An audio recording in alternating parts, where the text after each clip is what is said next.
नमस्कार. हॅलो सह्याद्री या कार्यक्रमात आपल्या सगळ्यांचं मनापासून स्वागत आहे. या कार्यक्रमाच्या माध्यमातून आपण विविध क्षेत्रातील काही निवडक मंडळींचा परिचय करून घेतो, ज्यांनी पठडीतल्या वाटा न स्वीकारता काहीतरी वेगळं करण्याची उमेद बाळगली आणि त्याच्यामध्ये त्यांना यश मिळालं. आज आपल्या कार्यक्रमामध्ये आहेत प्राचार्य doctor Ramdas Chaure sir. Sir, आपल्या कार्यक्रमात मनापासून स्वागत आहे. धन्यवाद.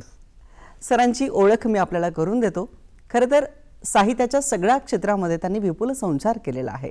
केवळ संशोधन नाही तर संपादन तसंच समीक्षेच्या प्रांतातही सरांची बहुमोल कामगिरी आहे. कथा, कविता, कादंबरी तसंच वैचारिक लेखन या सगळ्या क्षेत्रामध्ये त्यांची विपुल साहित्य संपदा आपल्याला बघायला मिळते. सरांच्या नावावरती तब्बल 25पेक्षा जास्त ग्रंथांची निर्मिती आहे. सरांच्या मार्गदर्शनाखाली अनेक विद्यार्थ्यांनी आपलं PhDचं कार्य म्हणजे संशोधनाचं कार्य पूर्ण केलं. आज हे सगळे विद्यार्थी आपापल्या क्षेत्रात नावलौकिक प्राप्त करून आहेत. केवळ देशातच नाही तर परदेशातही सरांनी आपल्या व्याख्यानांच्या माध्यमातून प्रबोधन केलं. सरांची कारकीर्द अध्ययन अध्यापनाची बघायची झाली तर 23पेक्षा जास्त वर्ष त्यांनी प्राध्यापक म्हणून काम पाहिलं, तर तब्बल 17 वर्ष प्राचार्यपदी ते राहिलेले आहेत. आणि अशाच व्यक्तिमत्वाचा परिचय आज आपण आपल्या कार्यक्रमात करून घेतोय. सर, मला तुमच्याविषयी जाणून घ्यायला आवडेल की तुमच्या व्यक्तिमत्वाची जडणघडण कशी झाली. आपण स्वतः ग्रामीण भागात न येता तर हा सगळा प्रवास कुठून सुरू झाला ते जरा आम्हाला सांगा. मी अमरावती जिल्ह्यातील अंजनगाव तहसीलमधील मुर्रा या गावचा. ग्रामीण जीवनातलं दैन्य दुःख त्या काळात अपार होतं. माझे आई वडील, भाऊ बहिणी शेतीवर मजुरी करायचे, तेही दुसऱ्याकडे. सुटीच्या दिवशी प्राथमिक शिक्षण घेत असताना मला सुद्धा मजुरी करावी लागली आणि आम्ही आनंदानं करत होतो. माणसाला तेव्हा केवळ 1 रुपया रोज होता आणि स्त्रीला 50 पैसे. अर्थात प्राथमिक शाळेत शिकत असल्यामुळे माझं वय कमीच होतं आणि म्हणून मला सुद्धा 50 पैसे एवढीच मजुरी मिळायची. बरं.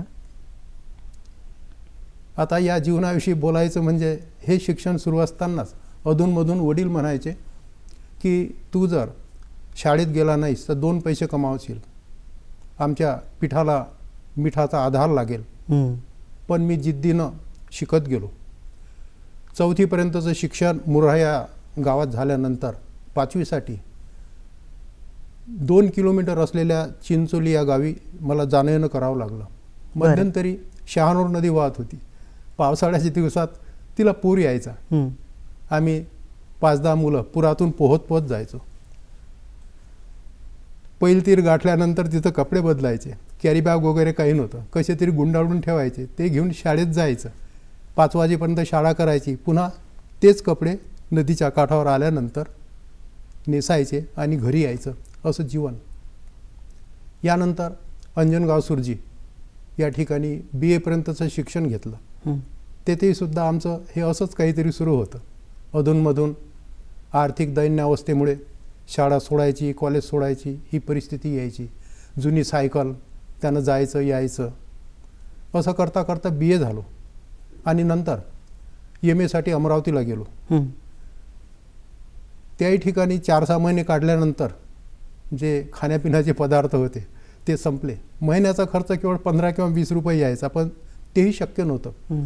आणि अमरावतीवरून मुर्हा या माझ्या जन्मगावी येतो म्हटलं तर तिकीटला पैसे नव्हते. बरं. 75 किलोमीटर अंतर, 4 रुपये तिकीट कुठचे आणायचे. म्हणून मी माझ्या जुन्या सायकलने मुर्हा येथे आलो. तिथं काही दिवस मजुरी करायची आणि पुन्हा मग अमरावतीला जायचं. असा हा कालखंड. पाहता पाहता MA झालो. बरं. आणि नंतर MA नंतर नोकरीसाठी अर्ज टाकणं सुरू झाले. बरेचसे अर्ज टाकल्यानंतर मला इंटरव्ह्यूला सुद्धा जाण्यासाठी पैसे नव्हते. त्यामुळे त्यातही अपयश मिळालं.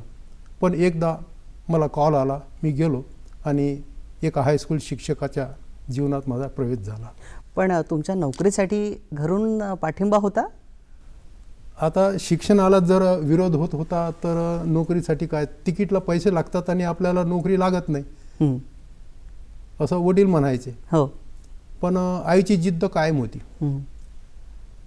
ती मात्र मला प्रेरणा देत होती. आणि मी मग काही का असे ना, पगार किती असो काहीही असो, पण आपण आपल्या पायावर उभं राहू शकतो म्हणून ती नोकरी पत्करली. बरं. आणि तिथूनच मग ते हायस्कूल होतं. हायस्कूल जरी असलं, मी MA मराठी असलो तरीसुद्धा त्यांनी मला इंग्रजी शिकवायला दिलं. अच्छा. काही खालचे वर्ग दिले 5वी 6वीचे, ते मी आनंदाने शिकवले. आणि एक दिवस मी असं पाहता पाहता ज्युनियर कॉलेजला सिलेक्ट झालो. तिथं काही वर्ष केल्यानंतर मग पुन्हा इंटरव्ह्यू देणं माझं सुरूच होतं. MAला गेलो, सिनियर कॉलेजला जॉईन झालो. बरं. तिथं विभाग प्रमुख झालो. या दरम्यान मिसेससुद्धा शिकून पोस्ट ग्रॅज्युएट झाली आणि तिची नोकरीला मग सुरुवात झाली. असा हा जीवन प्रवास आहे. या सगळ्या तुमच्या शैक्षणिक प्रवासामध्ये तुम्हाला प्रेरणा देणारी कोणकोणती साहित्य संपदा अवतीभोवती होती? म्हणजे काय काय तुम्ही वाचायचात? महाविद्यालयीन शिक्षण पोस्ट ग्रॅज्युएटचं मी अमरावतीला घेतलं, विदर्भ महाविद्यालयात. तेव्हाचे प्राध्यापक डॉक्टरेट नव्हते, पण तरीसुद्धा ते ज्ञान गभस्ती होते, प्रज्ञावंत होते, प्रतिभावंत होते, कवी होते, साहित्यिक होते. त्यांच्यापासून प्रेरणा घेतली. आणि सगळ्यात महत्त्वाचं म्हणजे माझी आई शेतमजुरी करून चेहऱ्यावर जे हास्य तिच्या कायम दाखवायची, ती माझी जीवन ऊर्जा होती, प्रेरणा होती. आणि मी न थकता चालत गेलो. अत्यंत प्रतिकूल परिस्थितीतनं सर आपलं मार्गक्रमण आहे. पण ह्या सगळ्यात कविता कशी तुमच्या जवळ आली? म्हणजे पहिल्यांदा तुमचा पहिला कविता संग्रह प्रकाशित झाला, बरोबर? हां, MAला शिकत असतानाच हो, ही सुरुवात झाली. कारण शिकवणारे जे प्राध्यापक होते ते कवी होते, साहित्यिक होते. विविध कवी संमेलनं मी पाहत होतो, ऐकत होतो. असं करता करता अधूनमधून मी सहभागी होत गेलो. एखादी दुसरी कविता लिहित होतो आणि त्याची परिणती मग कविता संग्रह काढला, मग ललित लेख संग्रह काढला.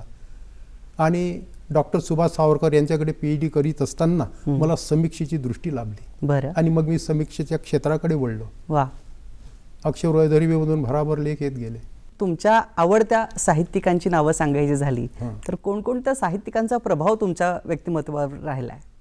वाचन हाच माझा महत्त्वाचा भाग आहे जीवनाचा. बरं. अवतीभोवती डॉक्टर भाऊ मांडवकर, त्या काळात उद्धव शेळके, सुदाम सावरकर, मधुकर केचे, त्यानंतर यशवंत मनोहर यासारखी मातब्बर मंडळी विदर्भात होती. विदर्भाविषयी असं म्हटलं जातं की विदर्भ भू विशेषा सरस्वती जन्मभू असंही म्हटलं जातं. वा. आणि त्याचीच परिणती मग मी लेखनाकडे वळलो. महाविद्यालयीन जीवनात MAच्या इतकी मजबूत पायाभरणी झाली की आम्ही बहुतेक विद्यार्थ्यांनी तिथंच वाचनाला खूप सुरुवात झाली. आनंदानं वाचनाकडे वळलो आम्ही. मग डॉक्टर पंजाबराव देशमुख, कर्मवीर भाऊराव पाटील, डॉक्टर बाबासाहेब आंबेडकर, स्वामी विवेकानंद यांची चरित्र वाचली. त्यातून पायाभरणी झाली, प्रेरणा मिळाल्या, ऊर्जा मिळत गेली. आम्ही पुढे जात गेलो. आणि कुसुमाग्रजांच्या शब्दात सांगायचं म्हणजे जरा न थांबलो विश्रांतीस्तव पाहिले न मागे, बांधून शकले प्रीतीचे वा कीर्तीचे धागे. ही आमची वस्तुस्थिती होती. सर, तुमच्या साहित्यातून कायमच मराठी मन जे आहे आणि ते जे मराठी मन आहे त्याला प्रादेशिकतेची एक उत्कट जाणीव आहे. तर हे तुम्ही तुमच्या साहित्यामध्ये कसं साकारता? अगदी बरोबर बोललात तुम्ही. माझा जन्म वऱ्हाडातला. वऱ्हाडचे 5 जिल्हे. बरं. तिथं वऱ्हाडी बोलली जाते. आणि वऱ्हाडी ही प्रादेशिक बोलीमधून सक्षम आणि खूप छान आहे. अगदी भावव्यंजक आहे. कोणताही विषय पेलण्यासाठी ती संपन्न आहे. वऱ्हाडीमध्ये विपुल प्रमाणामध्ये साहित्य निर्मिती झालेली आहे. आणि म्हणूनच मी आरंभडी कादंबरी लिहिली. होय. आरंभड्या कादंबरीविषयी बरेचसे लोक मला विचारतात की तुमच्या जीवनाशी साम्य आहे का या कादंबरीचं? साम्य नाही, माझं ते जीवनच आहे. त्यातील व्यक्तिरेखा, पात्र जी आहेत त्यांची नावं बदलली. कोणाला मनस्ताप होऊ नये, दुःख होऊ नये म्हणून स्थळं बदलली. आणि ही कादंबरी पुढे आली. या कादंबरीमध्ये ग्रामीण बोली आहे, ग्रामीण जीवन आहे, ग्रामीण शिव्या, ओव्या, हो. म्हणी, वाक्प्रचार सर्व आहे आरंभड कादंबरीमध्ये. आणि त्या कादंबरीला भरपूर पुरस्कार मिळाले. विविध विद्यापीठात ती कादंबरी अभ्यासक्रमात सुद्धा लाभलेली आहे. बरं. आणि त्या कादंबरीचा लौकिक दूरपर्यंत गेला, मॉरिशसपर्यंत त्या कादंबरीचा लौकिक गेला. हे आनंदानं सांगावं असं वाटते. रसिक हो, तुर्तास वेळ झाली आहे एका छोट्याशा विश्रांतीची. हॅलो सह्याद्री या कार्यक्रमात भेटूयात एका छोट्याशा विश्रांतीनंतर. नमस्कार. हॅलो सह्याद्री या कार्यक्रमात विश्रांतीनंतर आपल्या सगळ्यांचं पुन्हा एकदा स्वागत आहे. आपण चर्चा करतोय प्राचार्य डॉक्टर रामदास चौरे सरांशी. शतावरी हा आपला कथासंग्रह जर आपण बघितला तर त्याच्यातून एकूणच जे कथावस्तू आहे किंवा वातावरण निर्मिती आहे ह्याच्यामध्ये सुद्धा एक प्रादेशिकता वारंवार दिसून येते. तर हे सगळे विषय तुम्ही कसे शोधता किंवा का विषयच तुमच्यापर्यंत येतात? जे मी जीवन जगलो तेच साहित्यातून मांडण्याचा प्रामाणिकपणे प्रयत्न केला. मर्ढेकर म्हणतात, उत्तम वाङ्मय निर्मितीसाठी 2 गोष्टींची आवश्यकता असते, अनुभूतीची तीव्रता आणि अभिव्यक्तीचा सच्चेपणा. त्याला अनुसरून मी वाटचाल करीत गेलो. आणि सगळ्यात महत्त्वाचं म्हणजे सर्जनशीलता ही तर असावीच लागते, पण त्या सर्जनशीलतेच्या जोडीला जीवनदृष्टी असावी लागते, सकारात्मक जीवनदृष्टी. तसा जर विचार केला तर जीवनात दुःखच दुःख आहे सगळीकडे, पण त्यावर मात करून आपल्याला पुढे जायचं असते. वा. आणि त्या दृष्टीनं मग मी कथालेखनाकडे वळलो. शतावरी या कथासंग्रहाचं एक वैशिष्ट्य म्हणजे त्यात दलित, ग्रामीण आणि नवकथा आहेत. अवतीभोवती जे जीवन जगलो त्या जीवनाच्या वेदना आहेत, दुःख आहे. आनंद कमी आहे, दुःख जास्त आहे. गुलजार असं म्हणतात की पुस्तक हे व्यक्तीच्या अंतरंगाचं प्रतिबिंब असतं. बरं. कदाचित त्यामुळे तसं होत असावं. खरंय. पण मी माझा दृष्टिकोन साहित्यामध्ये सकारात्मक ठेवलेला आहे. समीक्षा लिहित असताना सुद्धा माझी आल्हादक दृष्टी राहिलेली आहे. सर, कादंबरी लेखनाच्या संदर्भातही आपलं विपुल कार्य आहे. म्हणजे तुम्ही मगाशी उल्लेख केलातच की आरंभड ही तुमची अतिशय प्रसिद्ध नावारूपाला आलेली आणि ती विद्यार्थ्यांपर्यंत गेली, म्हणजे अभ्यासक्रमातही तिचा समावेश झाला. तर या कादंबरीच्या निमित्तानं समूह जीवन किंवा एकूणच ग्रामजीवन याच्याकडे तुम्ही किती बारकाईने बघता, कसं ते अभ्यासता चित्र, आणि ही कादंबरी वाचल्यानंतर काही विद्यार्थ्यांचे अभिप्राय तुमच्यापर्यंत आलेत का? कादंबरी हा साहित्यातला एक अनन्यसाधारण महत्त्वाचा प्रकार आहे. त्यामधून व्यक्त व्हायला लेखकाला भरपूर वाव मिळतो. त्याला खूप काही बोलता येतं आणि खाजगी जीवन मांडता येतं. होय. पण जेव्हा एखाद्याचं खाजगी जीवन जेव्हा कलेचं रूप धारण करतं तेव्हा त्याचं खाजगीपण गळून पडलेलं असतं. बरं. आणि म्हणून कादंबरीतून मी व्यक्त होत गेलो. त्यातील ज्या व्यक्तिरेखा आहेत त्या माझ्या अवतीभोवतीच्या, स्वतः मी सुद्धा आहे त्या कादंबरीमध्ये. दुःख वेदना तर खूपच आहेत, पण या निमित्तानं एक माझ्या लक्षात आलं, ग्रामीण माणूस अडाणी अज्ञानी असं अजिबात नाही. बरं. फक्त अडचण काय येते, शहरी किंवा नागर माणसाप्रमाणे त्याच्याजवळ अभिव्यक्ती सामर्थ्य नाही, त्याला व्यक्त होता येत नाही. पण तो समजदार आहे, सुज्ञ आहे, जाणकार आहे, अनुभवाचं भांडार आहे. त्याच्याजवळ घेता येईल तेवढं घ्यावं लागते, मिळतं. ग्रामीण, आदिवासी, दलित ह्या सगळ्या साहित्य प्रवाहाचा मी अभ्यास करत आलो. खरंय. सर, तुम्ही एक विद्यार्थीप्रिय प्राध्यापक म्हणून तुमची कारकीर्द राहिलेली आहे. अनेक विद्यार्थ्यांना आपण घडवलं. आज ते मोठमोठ्या उद्यानवरती काम करतायत आणि त्यांच्याशी तुमचा संपर्क असतोच. पण ह्या सगळ्या इतक्या वर्षांच्या अनुभवानंतर काही विद्यार्थ्यांची विशेष आठवण तुम्हाला सांगायला आवडेल? भरपूर आहे. मी PhDचा मार्गदर्शक अमरावती, नागपूर आणि नांदेड विद्यापीठात होतो. बरं. त्या तिन्ही प्रदेशातील विद्यार्थी, परिसरातील विद्यार्थी माझ्याकडे PhD करायला यायचे. काही विद्यार्थी तर बिचारे इतके गरीब होते की त्यांच्याजवळ तिकीटचे पैसेही नव्हते. त्यांच्याकडे पाहिल्यानंतर मला माझं बालपण आठवायचं. बरं. माझे प्राथमिक शाळेतले दिवस आठवायचे आणि मी त्यांना पोचून देत होतो. आणि मला या बाबतीत घरातून सुद्धा भरपूर सहकार्य मिळायचं. माझा मुलगा चिरंजीव डॉक्टर राजेश, माझी पत्नी डॉक्टर सौ सीमा, हे सुद्धा मला मदत करायचे. त्या विद्यार्थ्याचं जेवण खाण वगैरे वगैरे. मी विद्यार्थ्यांशी इतका निरपेक्ष बुद्धीनं वागलो म्हणूनच माझ्या 65चा सोहळा या डॉक्टरेट झालेल्या विद्यार्थ्यांनी घेतला यवतमाळला. हे शब्दात मला व्यक्त करता येत नाही, पण शब्दशिवाय कसं बोलावं म्हणून आम्ही शब्दाचा प्रपंच करीत आहे. पण ह्या सगळ्या प्रवासामध्ये काही विद्यार्थी असेही असतील की ते सुरुवातीला त्यांनी ऐकलं नाही, पण नंतर त्यांचं काही परिवर्तन झालं. हा अनुभव अनेकांचा आहे. बरं. हा अनुभव अनेक प्राध्यापकांचा आहे. मी यवतमाळ जिल्ह्यातील आकोटच्या श्री शिवाजी महाविद्यालयात मराठीचा प्राध्यापक होतो. बरं. तेथील अनुभव मला खूप छान आले. एक विद्यार्थी चांगला बलदंड, शक्तिमान म्हटलं तरी चालेल, बरं, पण तेवढाच तो जेवढा बलदंड तेवढाच तो बंड सुद्धा होता. थोडं काही असं खट्ट झालं की ती महाविद्यालय बंद करायची घोषणा करायचा आणि त्याचा असा मोठा कंपू होता, महाविद्यालय बंद व्हायचं. हे बरेचदा चालायचं, कोणी त्याला अडवलं नाही. एक दिवस मी बाहेर त्याला भेटलो, म्हटलं मला तुझ्याशी बोलायचं आहे. मग त्याला समजावून सांगितलं, तू जे हे करतोस आज, भविष्यात त्याचा परिणाम काय होईल याचा विचार केला काय? तुझ्या भवितव्याचा विचार केला काय? बरोबर. आणि त्याला काही चांगली उदाहरणं दिली. तू माझे विचार ऐकावेस असं नाही, माझ्या विचाराचा तू विचार करावा आणि तुला तू पटलं तर घ्यावं असं त्याला सांगितलं. त्याच्यावर प्रभाव झाला आणि तो खरोखर सुधारला. पुढे तो उच्च पदावर गेला शासकीय नोकरीमध्ये. मी जेव्हा यवतमाळच्या दाते कॉलेजमध्ये, यवतमाळचं दाते कॉलेज म्हणजे नामांकित कॉलेज अमरावती विद्यापीठातलं, प्राचार्य होतो. तिथं मला कळलं की नागपूरला तो आलेला आहे. मी त्याला बोलावलं आणि स्टाफ समोर त्याचा सत्कार घेतला. त्यानं मार्मिक भाषण दिलं. त्या भाषणातलं त्याचं एक वाक्य महत्त्वाचं आहे. जाहीर बोलला सर्वांसमोर, माझ्या जीवनात जर चौरे सर आले नसते तर आज मी कुठं असतो हे मी सांगू शकत नाही असं तो बोलला. तेव्हा माझे डोळे भरून आले.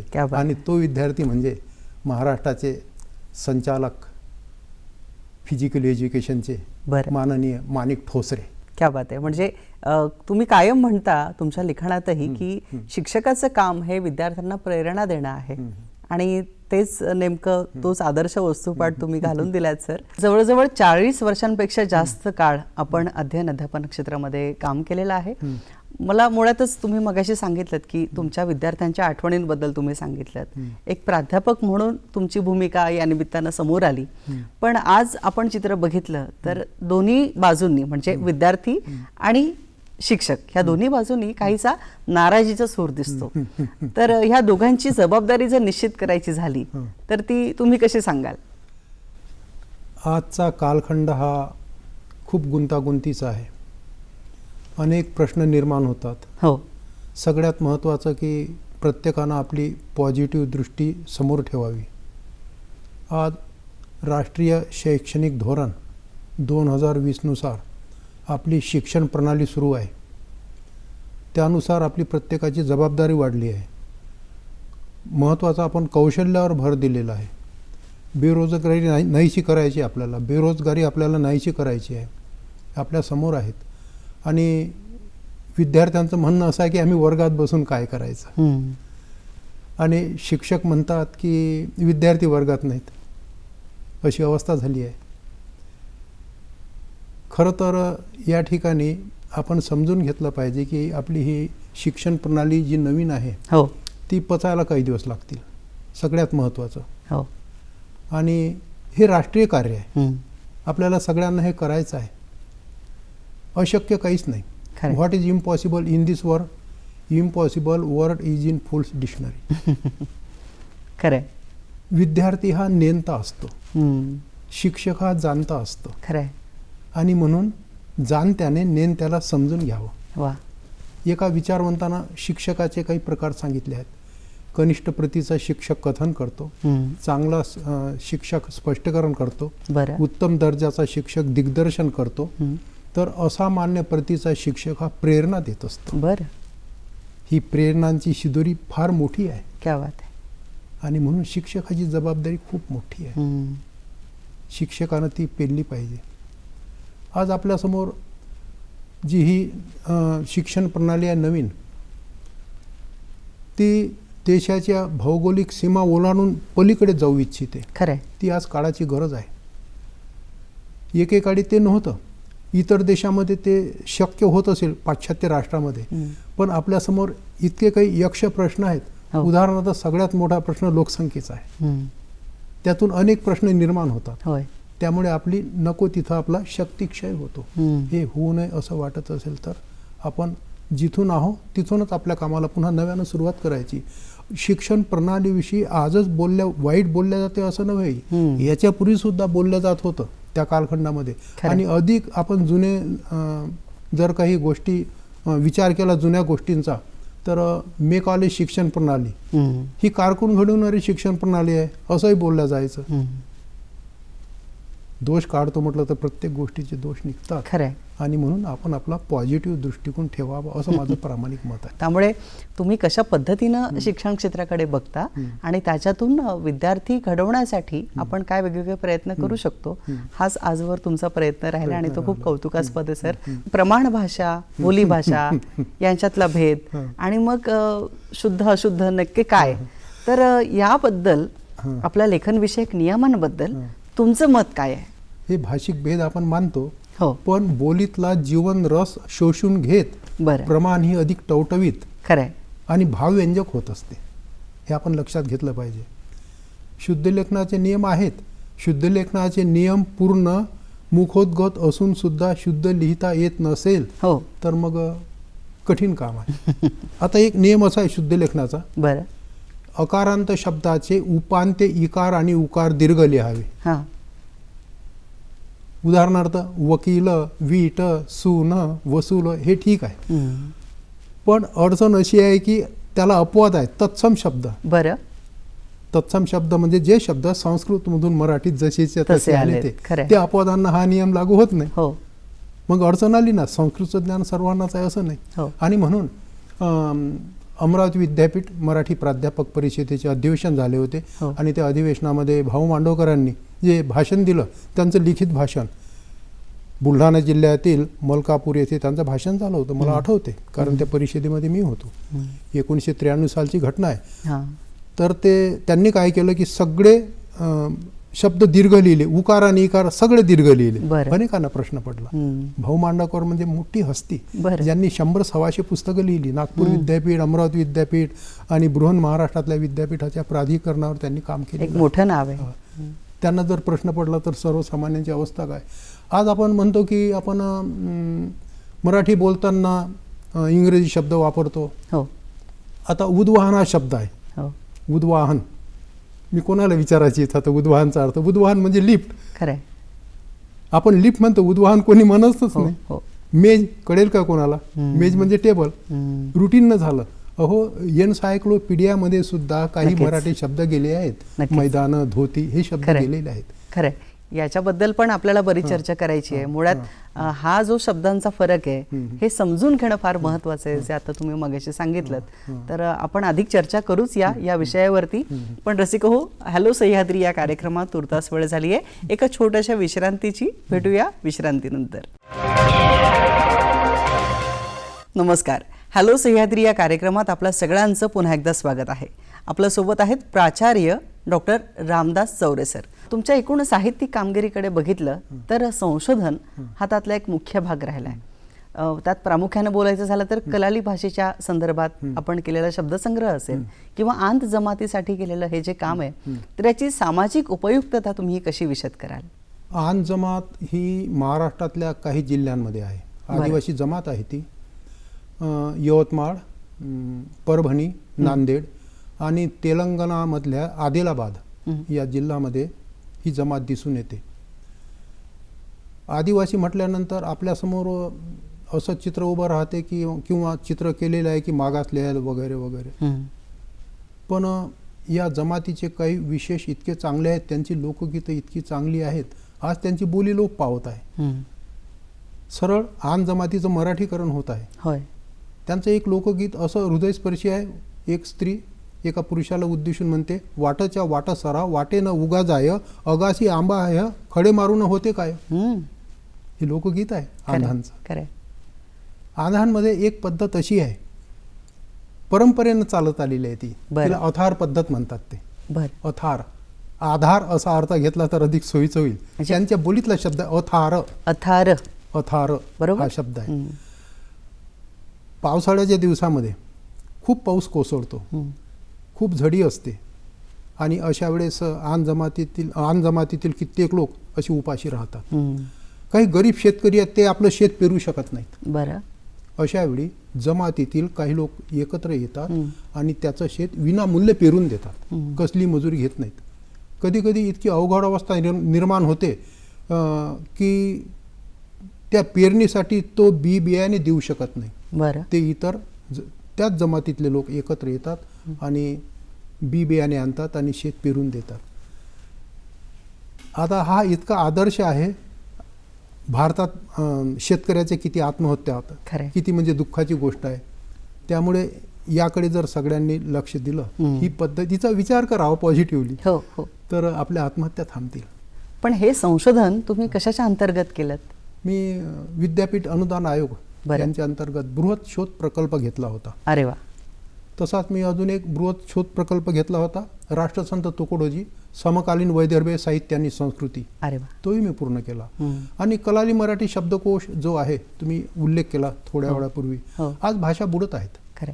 एक भाषा जेव्हा नष्ट होते तेव्हा एका संस्कृतीचा विनाश होतो. आणि म्हणून डॉक्टर गणेश देवी सारखे विचारवंत भाषा जगविण्याचा प्रयत्न करतात. म्हणून मी एक कलाली मराठी शब्दकोश तयार केला. त्याला मला जवळपास 12 वर्षे लागलीत. आणि तो तयार केल्यानंतर डॉक्टर गणेश देवी आणि डॉक्टर भालचंद्र नेमाडे बरं. त्यांना पाठविला. तर त्यांचे मला इतके उत्तम अभिप्राय आले वा. की मला लेखनाची ऊर्जा मिळाली. हा माझ्या आयुष्यातला अत्यंत आनंदाचा क्षण आहे. वा वा वा. हे मी तुम्हाला सांगू इच्छितो. वा.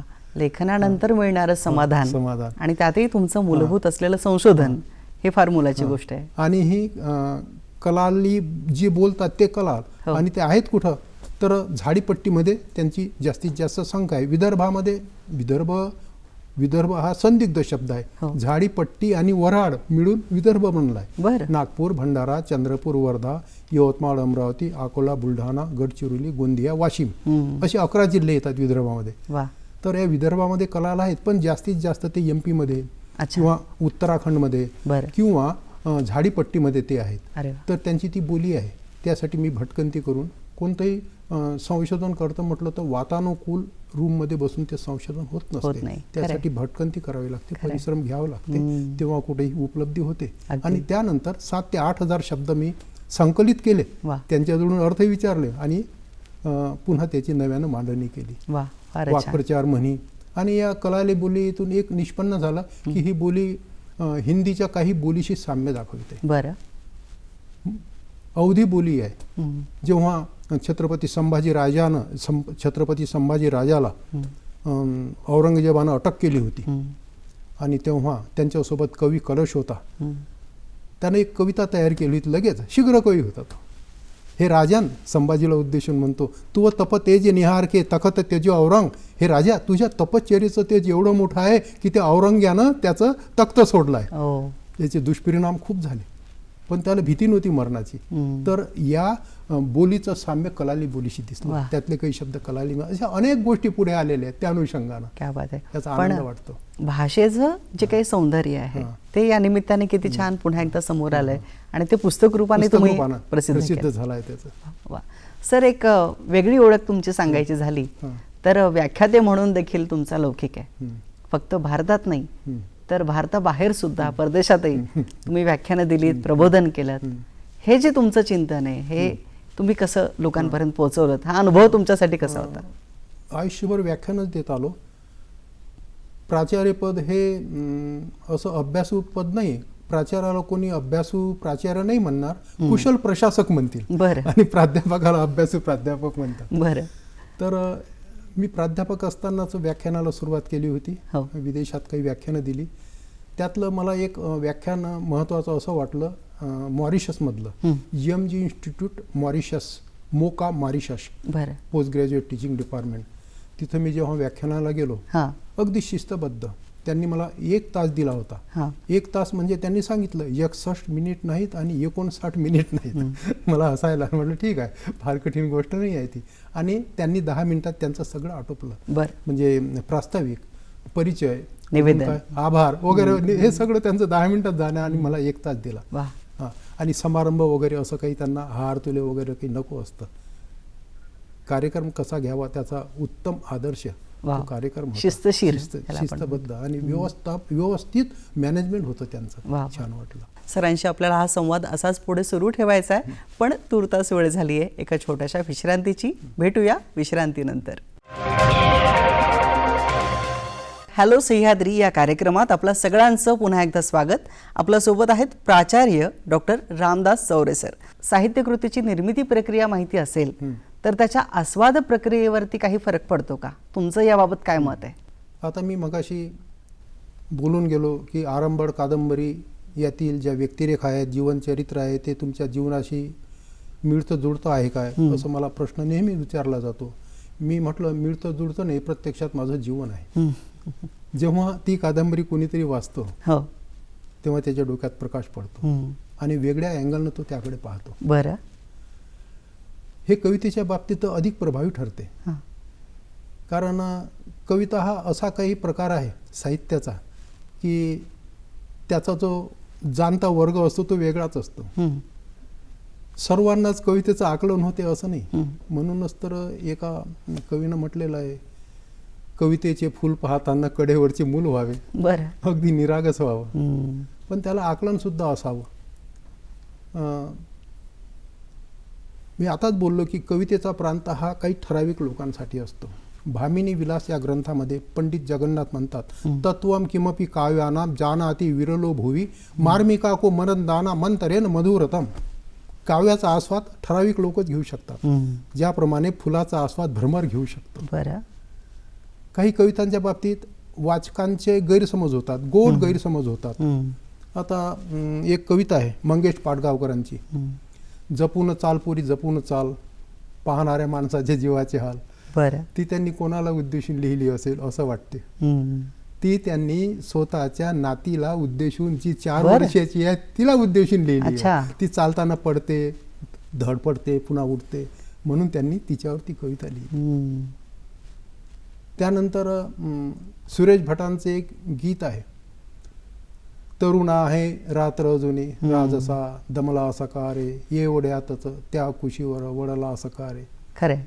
असं ऐकल्यानंतर वेगळा भाव जागृत होतो. अनेक अन्वय अर्थ आहेत त्याचे, अनेक अर्थ निघतात. खरंय. मात्र वस्तुस्थिती गंभीर आहे की एक दाम्पत्य आहे, ते वधूवर आहेत, त्यांचा नुकताच विवाह सोहळा संपन्न झाला आहे आणि त्याचा अंत झाला. त्याचं कलेवर आहे बाजूला ठेवलेलं. बरं. ती वधू त्याला उद्देशून ते गीत म्हणते आहे. तिचा विश्वासच बसत नाही. तिच्या मनाला असा काही शॉक लागलेला आहे, असा काही मेंदूवर आघात झालेला आहे की त्याचा अंत इतक्या लवकर झाला हे तिला मान्यच नाही. एखादी कविता लिहायला खूप कालावधी लागतो. दुःखाच्या वाटेकडे ही गझल लिहायला सुरेश भट यांना तब्बल 2 वर्ष लागली. बरं. कोणाला खरं वाटणार नाही. म्हणून म्हटलं निर्मिती प्रक्रिया जर माहीत असली तर आस्वादावर नक्कीच प्रभाव पडतो. खरंय. सर, याच संदर्भाने मला तुम्हाला पुढचा प्रश्न विचारायचा की मराठी साहित्याचे अनेक प्रवाह आहेत, त्याच्यामध्ये स्त्रीवादी, आदिवासी, तसंच ग्रामीण, ह्या दलित अगदी. तर ह्या सगळ्या साहित्य प्रवाहांच्याही बरोबर एका अशाही साहित्य प्रवाहाची तुम्ही आम्हाला ओळख करून दिली आहे, जे मूलभूत तुमचं संशोधन आहे. तर त्याविषयी आम्हाला जाणून घ्यायला आवडेल. खूप मार्मिक प्रश्न विचारला. हो. मराठी जनसाहित्य हा एक साहित्याचा प्रकार आहे. बरं. आता ते तुम्ही जे साहित्याचे प्रवाह सांगितले, दलित, ग्रामीण, आदिवासी, पुन्हा स्त्रीवादी, विनोदी, भय, विज्ञान, हे जे प्रवाह आहेत, सर्वसामान्यतः असं मानलं जातं की जनसाहित्य हा सुद्धा साहित्याचा तसाच एक प्रवाह आहे. मुळात तो तसा नाही.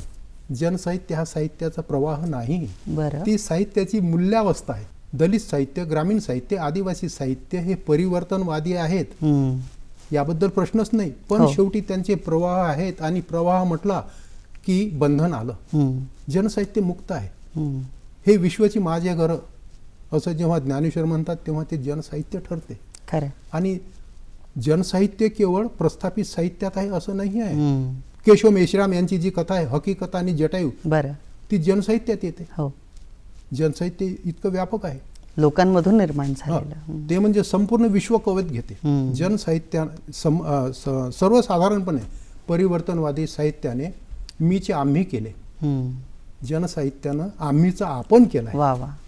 संपूर्ण विश्व कवेत घेते. किती मोठा भाव आहे हा. राष्ट्रसंत तुकडोजी जेव्हा म्हणतात विश्व स्नेह का ध्यान करे सबका सब सन्मान करे, वैश्विक कल्पना. आणि डॉक्टर जनार्दन वाघमारे यांनी जनसाहित्याची उत्तम व्याख्या केलेली आहे. बरं. जनसामान्याच्या अस्मितेसाठी जननिष्ठ जाणीवांनी जनसामान्यांच्या जीवनानुभवाचा कलात्मक आविष्कार म्हणजे जनसाहित्य. इतके जनसाहित्य विशाल आहे. क्या बात. आणि मी कॉलेजमध्ये जेव्हा चर्चासत्र घेतलं प्राचार्य असताना, 2 दिवसीय भव्य सत्र झालं होतं. ते बृहन महाराष्ट्रातील मान्यवर आले होते आणि त्याचा एक उत्तम ग्रंथ काढला संपादक म्हणून, मराठी जनसाहित्य. तो मुळातच वाचण्यासारखा आहे. बरं. विचारवंतांना नक्कीच तो नवी दिशा देणार आहे. वा, क्या बात आहे. सर, सातत्यानं लेखन करणं हा तुमचा स्थायी भाव राहिलाय. म्हणजे आजही वयाच्या या टप्प्यावरती तुमचं लेखन थांबलेलं नाहीये आणि ही लेखणी सैल झालेली नाहीये. त्यामुळे मला एक प्रश्न या निमित्तानं विचारावासा वाटतो की काही दिवसांपूर्वीच म्हणजे अलीकडेच तब्बल 8 पुस्तकांचं प्रकाशन एकाच वेळी तुमच्या झालंय. ती किमया कशी साधली? पुण्यातल्या सर्वच वृत्तपत्रामध्ये ती माहिती आली होती. बरं. मसापमध्ये महाराष्ट्र साहित्य परिषदेमध्ये फमू शिंदे, वासुदेव मुलाटे, अच्छा, माननीय कुलगुरू डॉक्टर रविनाथ शावलगावकर या सर्वांच्या उपस्थितीमध्ये याच वर्षी 8 पुस्तकाचं प्रकाशन केलेलं आहे. ते 8 पुस्तकाचं प्रकाशन केलं. त्यात असं आश्चर्य वाटण्यासारखं मला काही वाटत नाही, कारण ती निर्मिती सतत 4 वर्ष माझी सुरू होती. बरं. आणि 4 वर्षानंतर ही 8 पुस्तकं मी एकाच वेळेस प्रकाशित केली.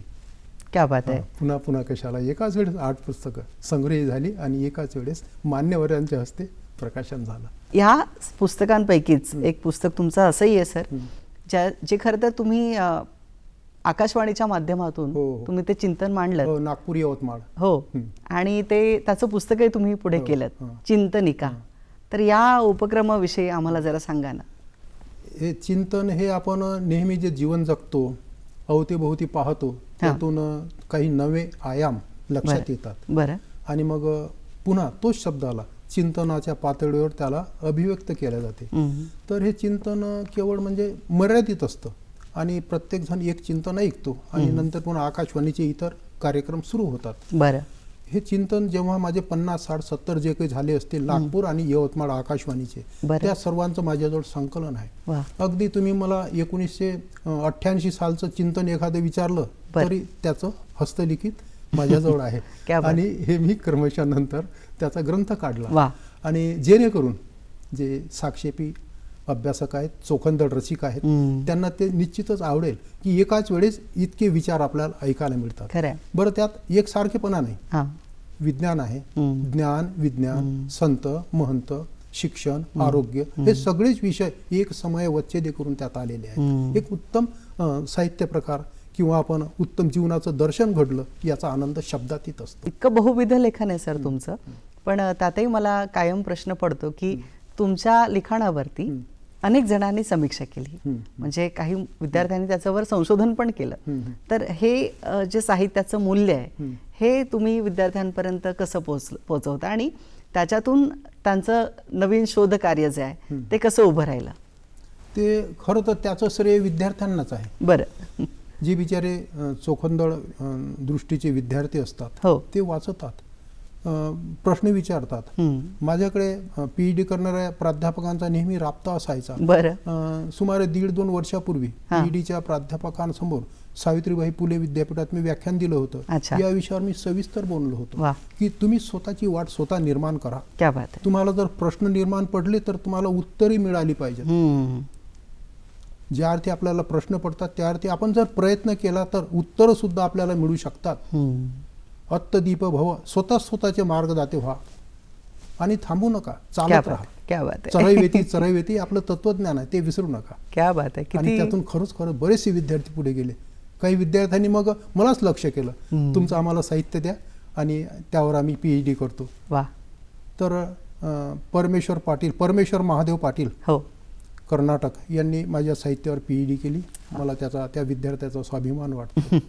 खरं तर लेखनातली मर्मस्थानं उलगडून सांगताना चौरे सरांकडे किती अनुभव संपन्न अशी सगळी गोष्टी आहेत, त्यांच्याकडनं कितीतरी नवीन नवीन गोष्टींचा उलगडा या निमित्तानं होत आहे. सर, आपल्याशी असा संवाद पुढे सुरू ठेवायचा आहे, पण रसिक हो, तूर्तास वेळ झाली आहे एका छोट्याशा विश्रांतीची. हॅलो सह्याद्री या कार्यक्रमात भेटूया एका छोट्याशा विश्रांतीनंतर. नमस्कार. हॅलो सह्याद्री या कार्यक्रमात आपल्या सगळ्यांचं पुन्हा एकदा मनापासून स्वागत आहे. आपण चर्चा करतोय प्राचार्य लेखक डॉक्टर रामदास चौरे सरांशी. आपण तुमच्या लिखाणाबद्दल चर्चा करत होतो सर. तर मला सांगा की तुमच्या एकूणच साहित्यिक कारकिर्दीकडे बघता किंवा या कामगिरीकडे बघता तुमच्या यशस्वीतेचा पाया, त्याचं कारण आणि विशेष काय? माझ्या यशस्वीतेचा पाया परिश्रम आणि प्रेरणा आणि ऊर्जा, रात्रंदिवस काबाड कष्ट करणारी आणि तरीही चेहऱ्यावर स्मित व्यक्त करणारी माझी आई आहे. वा. यामुळे आणि नंतर जीवनामध्ये अनेक गोष्टी, अनेक प्रसंग, हो, वाटचाल सुरूच होती, थांबलो नाही, सुरूच ठेवलं, अखंड चालत राहिलो. हो. प्राचार्यपद तसं म्हटलं तर अनेक जण म्हणतात, मीच म्हणतो असं नाही, काटेरी मुकुट आहे, तो पेलला मी. आणि प्रशासन म्हटल्यानंतर आव्हान असते. अशा वेळेस ते आव्हान जर मला असह्य वाटलं, कारण माझा पिंड हा साहित्याचा, मी साहित्याकडे वळायचो. साहित्य म्हणजे केवळ विरंगुळ्यासाठी नाही, जीवनाला नवी दिशा मिळण्यासाठी, नवी दिशा शोधण्यासाठी मी तिकडे वळलो आणि मला यश मिळत गेलं. जेव्हा डॉक्टर पंजाबराव देशमुख यांचं मी चरित्र वाचलं आणि त्यांनी त्यात लिहिलं होतं, तेव्हाचा तो काळ आणि आजचा काळ यात किती फरक आहे. तेव्हा ते असं म्हणाले होते, जीवनात ज्याला काहीच मिळालं नाही त्याला थोडंफार मिळावं म्हणून मी शिक्षण संस्था काढल्या. बरं. डॉक्टर पंजाबराव देशमुखांनी शिक्षकांचे पगार तोडण्याकरिता, पगार करण्याकरिता विमलताई देशमुख यांच्या अंगावरील मंगळसूत्र सुद्धा गहाण ठेवलं होतं. हे प्रसंग डोळ्यासमोर येतात. खरं. कर्मवीर भाऊराव पाटील यांच्या शिक्षण संस्थेमध्ये स्वतः ते एकदा पुणे विद्यापीठाच्या ऑफिस समोर रांगेत उभे राहिले, दुपारच्या रंधरंत्या उन्हात, पायात पादत्राणे नाहीत अशा अवस्थेमध्ये. ह्या घटना खूप बोलक्या आहेत. खरं. अंगावर शहारे येतात. अंतर्मुख होतो आपण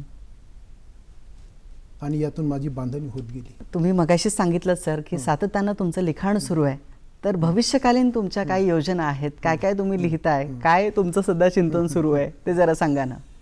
माझी जेव्हा डॉक्टर भालचंद्र नेमाडे यांच्याशी भेट झाली, बरं, तेव्हा त्यांनी मला बरेचसे प्रश्न विचारले शब्दकोशाविषयी.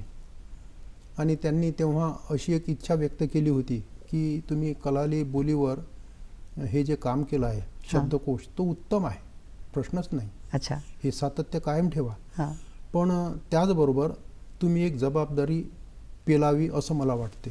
आणि ती म्हणजे कलाली बोलीतील लोकसाहित्य. यातून लोकमानस झळकत असते, लोकमानस व्यक्त होते, नवनवीन गोष्टी पुढे येतात. लोकसाहित्याचा असा विशिष्ट कोणी निर्माता नसतो, हे सर्वांना माहीत आहे. पिढ्यानुपिढ्या ते निर्माण होत राहतं, चालत राहतं. तर या लोकसाहित्याचं तुम्ही संकलन करा, त्याचा अन्वयार्थ लावा आणि त्यावर स्वतंत्र एखादा ग्रंथ काढा. बरं. असं त्यांनी मला आदेशित केलं असं मी म्हणणार नाही, त्यांनी प्रेमानच मला ही सूचना दिलेली आहे आणि ती मला आवडली. वा, क्या बात आहे. त्यापासून मला पुन्हा जीवन ऊर्जा मिळाली.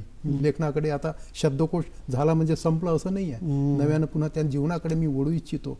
त्यासाठी मला कदाचित उत्तर भारतामध्ये फिरावं लागेल, मी त्याची सुद्धा मानसिक तयारी केलेली आहे. आन जमातीसाठी मला एकेकाळी अशीच भटकंती करावी लागली होती. बरं. आणि ती फलद्रूप झाली, खूप चांगल्या गोष्टी पुढे आल्या. अथार पद्धती खूप महत्वाची आहे, मग बोललो त्या विषयावर. म्हणून यातून सुद्धा खूप काही उपलब्धी होऊ शकते, या बाबतीत मी आशावादी आहे. कलालांची लोकगीते, एक अभ्यास, हे माझं येणारं पुस्तक राहील. तसं सध्या माझं अजून एक पुस्तक 28 डिसेंबरला प्रकाशन आहे, डॉक्टर स्नेहसुधा यांच्या निवडक कथा. डॉक्टर स्नेहसुधा कुलकर्णी 11 कथासंग्रह लिहिले त्यांनी आणि त्यातून एक स्वतंत्र पुस्तक काढावं, तर जबाबदारी माझ्यावर. 20 कथा काढल्या आणि त्यावर एक स्वतंत्र पुस्तक आणि त्याचं प्रकाशन आता 28 डिसेंबरला बरं. होऊ घातलेलं आहे. वा वा. आपण शेवटाकडे आलोय कार्यक्रमाच्या आणि जाता जाता मला तुम्हाला विचारावंसं वाटतं की आज हा कार्यक्रम बघणारे प्रामुख्यानं हे जे दर्शक आहेत, आपले श्रोते आहेत, यांच्यासाठी तुम्ही काय संदेश द्याल आणि त्यांना काय सांगाल? मी आयुष्यभर अध्ययन अध्यापन यातच गुंतून राहिलो. मी आता जाणत्या तज्ज्ञ माणसाला काय संदेश देणार? हां. मी विद्यार्थ्यांना संदेश देऊ इच्छितो. बरं. हो. जे भूतपूर्व विद्यार्थी हो. आहेत, जे संशोधक आहेत, त्यांना माझा असा संदेश आहे की थांबू नका, हां.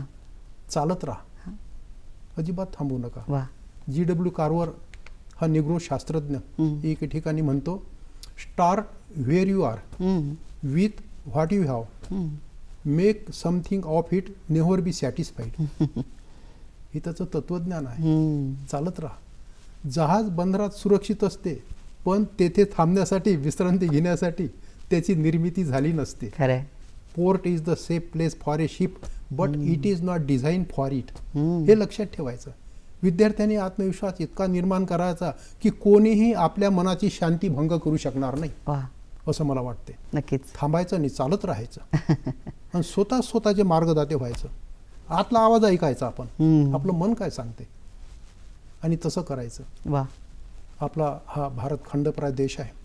आज भारतानं जगात प्रचंड झेप घेतली आहे. प्रत्येक क्षेत्रामध्ये त्याचा पॉझिटिव्हली विचार करायचा. हो. अवतीभोवतीचे आपण जेव्हा देश पाहतो, त्यांची अवस्था पाहतो, चांगली नाहीच. खरंय. आणि भारत मात्र इतकी लोकसंख्या, खरंय. याचा जर आपण गंभीरपणे आणि साकल्यात्मक दृष्टीने सकारात्मक विचार केला हो. तर आपल्यासारखे आपणच आहोत, वा. असं वाटतं. सर, अगदी जाता जाता न राहून मला प्रश्न पडला की तुम्ही अनेक पुरस्कारांचे धनी आहात. हां. नामांकित पुरस्कार तुम्हाला मिळालेत, मोठमोठ्या समित्यांवर तुम्ही राहिलात, प्राधिकरणांवरती, म्हणजे महाविद्यालयांच्या अभ्यास मंडळावरती असो किंवा त्यांच्या एकूणच व्यवस्थापन परिषदेवरती देखील आपण राहिलेला आहात. तर तुम्हाला जेव्हा पुरस्कार मिळतो तुमच्या साहित्यिक कारकिर्दीला अनुसरून, तर त्यावेळेला तुमची भावना काय असते? साहित्याप्रती तुमचं काय पुरस्काराने दृष्टिकोन? माणूस मोठा होत नाही हे मला माहीत आहे, पण मोठं होण्यासाठी किंवा चांगलं कार्य करण्यासाठी ज्या प्रेरणा असतात त्या पुरस्कारातून मिळतात. वा. हे मला महत्त्वाचं वाटते. क्या बात आहे. आणि म्हणून पुन्हा त्यातून ऊर्जा मिळते. वा. थांबायचं नाही, चालत राहायचं. सर्वात महत्त्वाचं, देही आरोग्य नांदते, भाग्य नाही यापरते. यापेक्षा अजून काय हवं असते? थांबला तो संपला, चालत याला शक्ती येई आणि रस्ता सापडे, असं म्हणतात. बरं. म्हणून चालत राहायचं, थांबायचं नाही. क्या बात आहे. त्यासारखा आनंद नाही. क्या बात आहे. आपला सकारात्मक दृष्टिकोन जर असला, अर्धा गिलास भरला आहे, अर्धा गिलास उरला आहे, यात सगळं आलं. बोलायला का जाते? बोलतात तर काही लोक तर असंही म्हणतात, पुणे तेथे असं उणे दुने. अरे, दुसरी म्हण उत्तम आहे ना, पुणे तेथे काय उणे, असं का म्हणू नये? अगदी. सकारात्मक दृष्टिकोन असला तर. सकारात्मक विचारच सभोवतालचं जग घडवतात, हा त्यातला महत्त्वाचा भाग आहे तुमच्या एकूण सांगण्यातला. आणि ही तळमळ आहे आजच्या विद्यार्थ्यांसाठी की त्यांनी पुढे जाऊन काहीतरी करावं, आशावाद बाळगावा आणि आपल्या उद्याच्या त्या सुंदर भारताचं स्वप्न साकार करायचं असेल तर आजच्या विद्यार्थ्यांनी सजग होणं, डोळस आणि सहज करू शकतात. कारण स्वामी विवेकानंद एकदा असं म्हणाले होते, मला फक्त तुम्ही 100 तरुण द्या, हो, मी या भारताचा पूर्ण कायापालट करून दाखवीन. एवढा आत्मविश्वास, क्या बात आहे. एकीचं बळ. रसिको हो, साहित्यातनं प्रतीत होणारी मूल्यव्यवस्था आणि त्यातून व्यक्त होणारे विचार यामुळे ज्या व्यक्तिमत्वाची जडणघडण झाली आणि ती अविरत आजही ते स्वतः त्यांच्या यशोमंदिराचे शिल्पकार आहेत असे माननीय प्राचार्य डॉक्टर रामदास चौरे सर आज आपल्यासोबत होते. त्यांची विपुल अशी असणारी साहित्य संपदा आणि त्यांचं सातत्यानं लेखन, चिंतन, वाचन आणि संशोधन, ते स्वतः एक उत्तम समीक्षक आहेत. त्यामुळे ह्या सगळ्या बहुमोल कामगिरीचा आढावा आपण आजच्या या चर्चेतनं घेतला. सर, आज आपण इथे आलात कार्यक्रमात आणि हा इतका छान संवाद साधलात, त्याबद्दल मी तुमचे मनापासून आभार व्यक्त करतो. धन्यवाद.